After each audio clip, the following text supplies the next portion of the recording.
તો સૌને મારા જય શ્રી કૃષ્ણ, જય સ્વામિનારાયણ, જય માતાજી। તો અત્યારે સરસ મજાનો આપણે ગુલાબ પાક બનાવું છું। ગુલાબ પાક બનાવવા માટે માવો ઘરનો જ મેં લીધો છે, ઘરનો જ માવો બનાવ્યો છે। અને જેટલા આપણે ગુલાબના ફૂલ છે, 4-5 ગુલાબના ફૂલની પાંદડીઓ લીધી છે, એની જોડે એક માવો લીધો છે અને સાકર મિશ્રી, તો મિશ્રી લીધી છે। આજે આપણે ઠંડક માટે ભગવાનને ધરાવવા માટે બનાવી છે, એટલે ખાંડનો ઉપયોગ નથી કરતી, મિશ્રીનો ઉપયોગ કર્યો છે। તો આજે આપણે ગુલાબ પાક બનાવી છીએ। જો માવો હું બતાવું, આ ઘરનો માવો છે, જો પ્લેટમાં કાઢીને બતાવું છું તો તમને ખ્યાલ આવશે કે આ માવો બહારનો નથી, જોતા જ ખ્યાલ આવી જશે। જો આ માવો બહારનો નથી, ઘરનો જ બનાવેલો છે। જો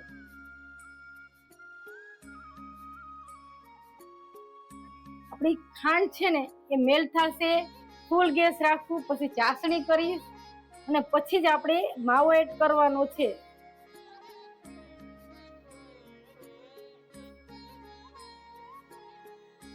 તો આપણે જ્યારે ચાસણી કેવી કરવાની છે, તો જ્યારે આપણે ગુલાબ પાક બનાવી હતી, ચાસણી ફૂલ કડક કરવાની છે। કડક એટલે કેવી, જો હું તમને બતાવું, જો આ મારો તાર જો એકદમ કડક અને જાડો તાર છે, દેખાય છે। હવે છે ને આ ગુલાબના પાંદડી છે, તો મેં આને ધોઈ અને ચોખ્ખી કરીને રાખી છે 2-3 પાણી, કેમ કે આપણે અત્યારે ખાવામાં ઉપયોગમાં લેવાની છે એટલા માટે।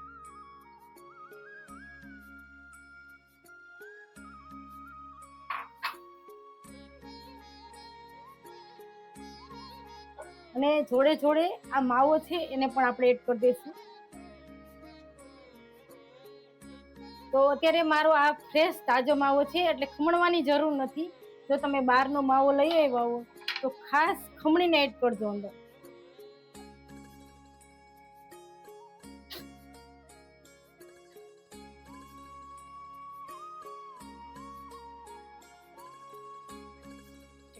હવે છે ને આપણે ગુલાબ જળના 2-3 ટીપા એડ કરશું। તો કેટલા હું તમને બતાવું। તો આ ફ્રેશ તાજું ગુલાબ જળ છે।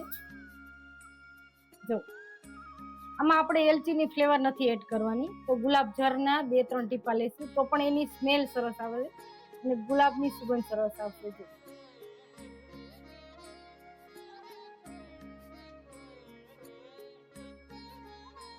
અને છે ને એકદમ સરસ આપણે મિક્સ કરતા રહીશું, એટલે જે આપણા જે માવામાં જે ગાંઠા હોય ને એ ભાંગી જશે અને સ્મૂથ થઈ જશે।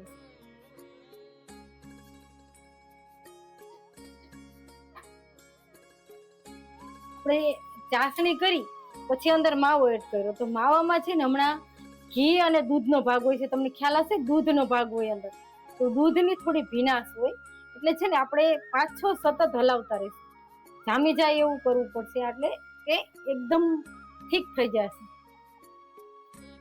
વચ્ચે છે ને આપણે 1 ચમચી ઘી પણ એડ કરશું। જો 1 ચમચી આપણે ઘી પણ એડ કરશું।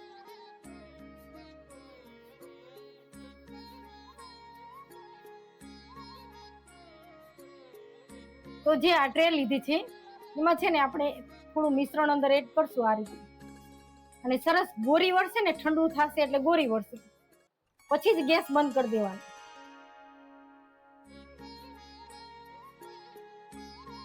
તો અત્યારે ધીમા તાપે થાય છે, હું તમને બતાવું। જો ગેસ કેટલો મારો ધીમો છે,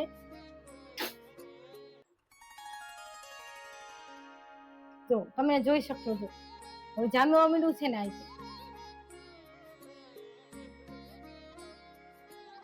હવે છે ને આપણે ગેસની આંચ બંધ કરી દેશું। ગેસની આંચ બંધ કરી અને નીચે લઈ લઈશું।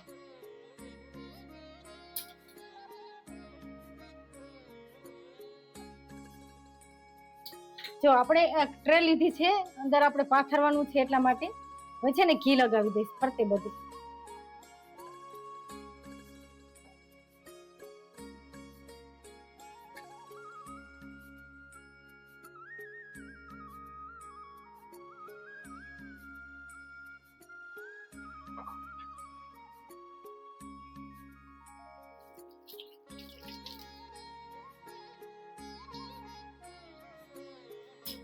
જો નજીક આવો, જો આપણે નીચે ઉતારી લીધું મિશ્રણ, પછી હું તમને બતાવું। જો તમે જોયું ઠીક થવા માંડ્યું છે ને, જો અત્યારે નીચે ઉતાર્યું ત્યાં જ આપણને લાગતું હશે કે ઠીક થવા માંડ્યું છે। છે ને ટ્રે માં આપણે સજાવી દઈશું, અંદર આપણે ઠંડુ કરવા માટે રાખવાનું છે.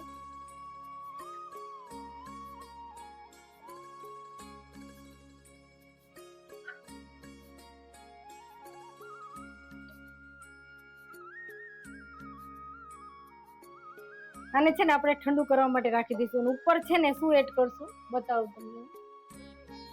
તો આપણે થોડી ગુલાબની પાંદડી એડ કરવાની છે.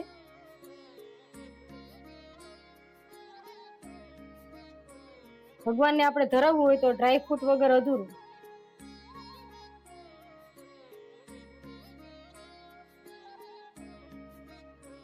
તો તમને કેવો લાગ્યો ગુલાબ પાક ખાસ મને કહેજો. તો અત્યારે છે ને 2 મિનિટ હું તમારી જોડે વાતો કરું છું, ત્યાં ઠંડુ થઈ જશે પંખા નીચે રખાવું છું.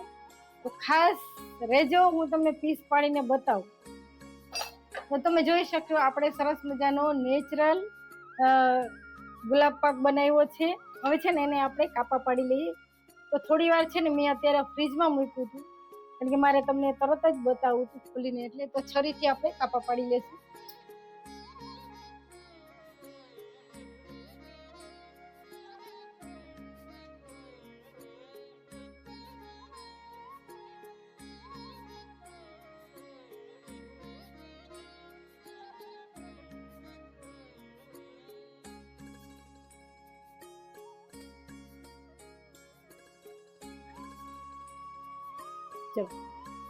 તો અત્યારે તમે જોઈ શકો આમ જાંબા આવ્યો છે, પણ હજી સવાર પડતા સરસ જામી જશે.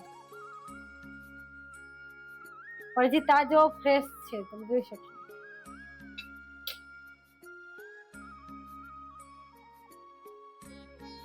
તો આજે આપણે સરસ મજાનો નેચરલ ઘરના જ માવામાંથી, ઘરના જ સામાનમાંથી એકદમ ટેસ્ટી ને સરસ મજાનો ગુલાબ પાક બનાવ્યો છે.